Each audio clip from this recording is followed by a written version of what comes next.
शिवानी मातर नमामि भवानी शिवानी जगदम्बिके जगदम्बिके जगदम्बिके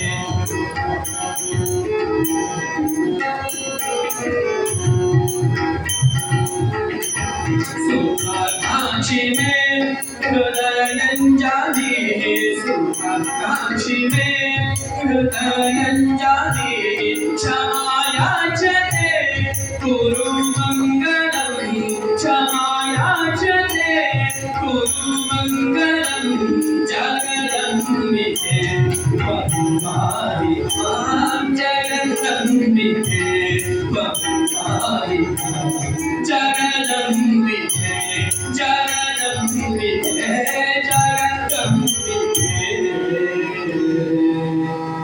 हे जगन्माते त्या पंढरपुराचं मी वर्णन केलेलं आहे ते खरंच चुकीचं नाही पण तुझा राजा जेव्हा तिकडे येईल माते माझ्यावर अशी कृपा कर की त्या राजाला मी जे काय बोलतोय जे सत्य आहे तेच त्याला दिसू दे असं त्या मातेला प्रार्थना केली आणि सगळे पंढरपुराला निघाले आणि पंढरपुराला जाताना ब्राह्मणाला बरोबर घेतलं कारण तू दाखवलं पाहिजे आम्हाला.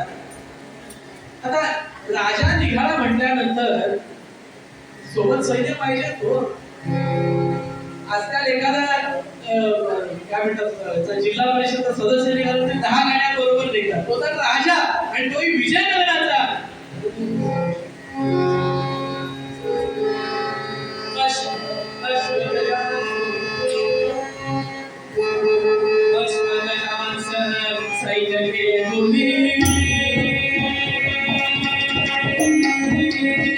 अश्वगजांसन सैन्य मुनी राजा निघाला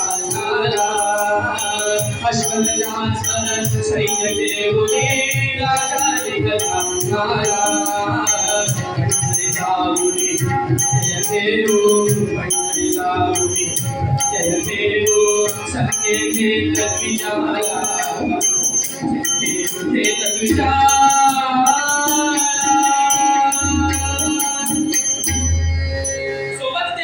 ब्राह्मणाला घेतलं अश्व गज म्हणजे आणि हत्ती घोडे घेऊन राजा निघालेला आहे.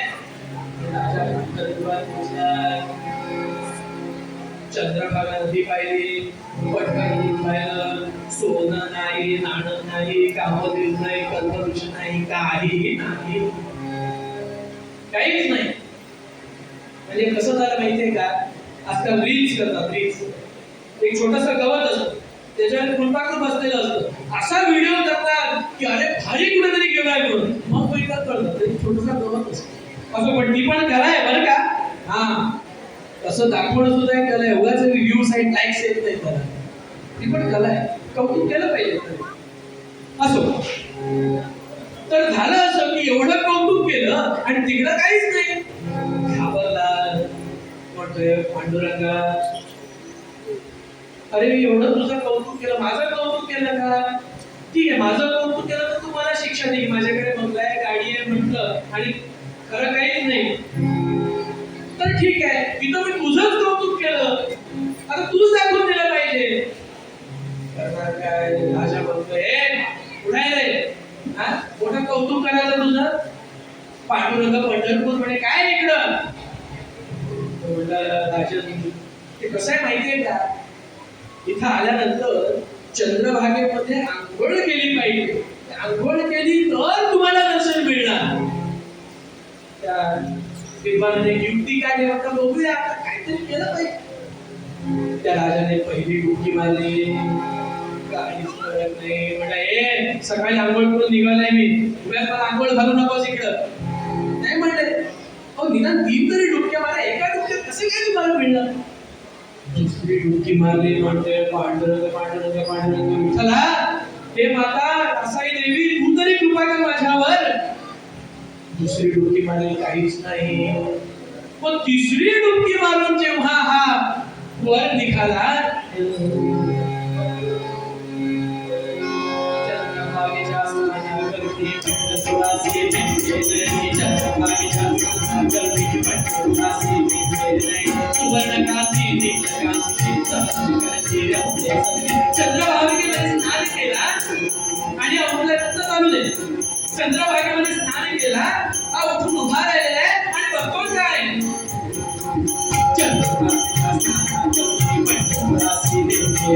सुवर्ण क्रांती नीलक्रांती चमचम करती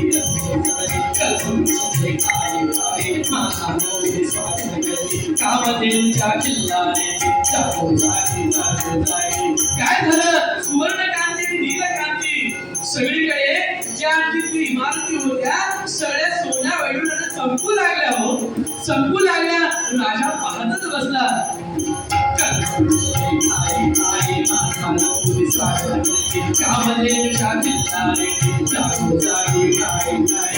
आणि पाहतो तर काय अगदी पदोपदी कल्पवृक्ष उभे आहेत. कामधेनू उभे काय मागा ते देणारी ती कामधेनू प्रत्येक पदोपदी त्या पंढरपुरात उभी. तर राजा पाहतच राहिला.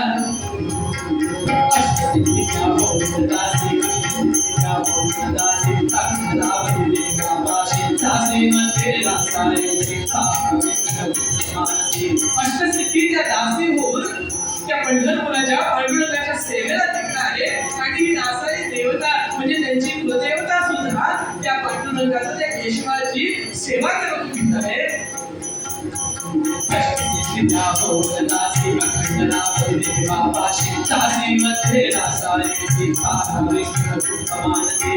पाहतच राहिला राजा.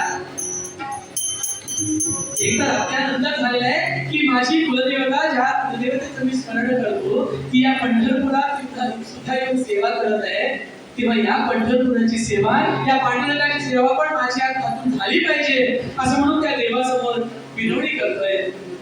त्या भगवंताला सांगणं घातलं, भगवंता तू माझ्यासोबत आला पाहिजे, तू माझ्यासोबत पंढरपूरला आलंच पाहिजे म्हणून तू तिकडे बसला. एक दिवस आले, 2 दिवस आले, खाणं नाही पिणं नाही, देवासमोर बसलेला आहे. देवाचं नामस्मरण करतोय की म्हणतोय देवा माझ्या बरोबर तू आणखी पंढरपूरला यावं. पांडुरंगाने सांगितलं येतो म्हण येतो, पण 2 अटी आहेत. काय 2 अटी? म्हणला जाता मला कुठे जमिनीवर ठेवता कामा नये. कुठेही जाताना ते जमिनीवर ठेवता कामा नये, कारण जिथं मला ठेवशील तिथं ते स्थापन होत आहे. आणि काय नाही म्हणत काय काय सेवक भरपूर आहे आणि ती आपण करू. पण दुसरी काय माझ्या भक्ताचा जर छळ झाला तुझ्या राज्यात तर मी परत येईन. चालेल काही हरकत नाही. घेऊन आला आपल्या विजयनगर राज्यात. आता पांडुरंग आलेला आहे म्हटलं मोठं देऊळ बांधलं आणि त्याला 7 दरवाजे केले. 7 दरवाजे केले, प्रत्येक दरवाजाला कुलूप आणि त्याच्या बाहेर पहारे केले. असं अशी व्यवस्था केली आणि तो त्या देवाची पूजा करणार. आता राजाच होतो, रत्न वैडूर्य काय विचारांना अलंकार केले त्या पांडुरंगाला. आणि रोज ह्याने जायचं, पूजा करायची, परत बाहेर यायचे. सगळे दरवाजे बंद, म्हणजे लोकांना प्रवेश नाही. लोक टाकवतच बाहेर. राजा गेले तर बाहेर जेवढं काय दिसतं तेवढंच. अशी परिस्थिती. आणि हा प्रकार साधारण कार्तिकीला झालेला. आणि आषाढीच्या सुमारात सगळे म्हणजे संत मंडळी तिकडे आली. आल्यानंतर देवाला बघताय, देव देवळात नाही. ज्ञानदेव महाराज, नामदेव महाराज सगळे आले. देव देवळात नाही, आता करायचं काय? मग विचारपूस केली, सांगितलं की देव तिकडे आहे. अच्छा, खून कोण येणार? कुठेतरी असाच भक्त पाहिजे की लोक त्या देवाला घेऊन येऊ शकतो. त्या ताकदीचा भक्त पाहिजे. हो उद्या सगळ्यांच्या नात्याचं काम नाही येते. चालेल, कोण आहे? शोधाशोध चालू झाली. कोणाचा भक्त असे, कोणाचा भक्त असे, घेऊन येईल प्रभूस येथ पहा. श्री ज्ञानदेव म्हणती, श्री ज्ञानदेव म्हणती, ही भक्ताची असे कसोटी महा.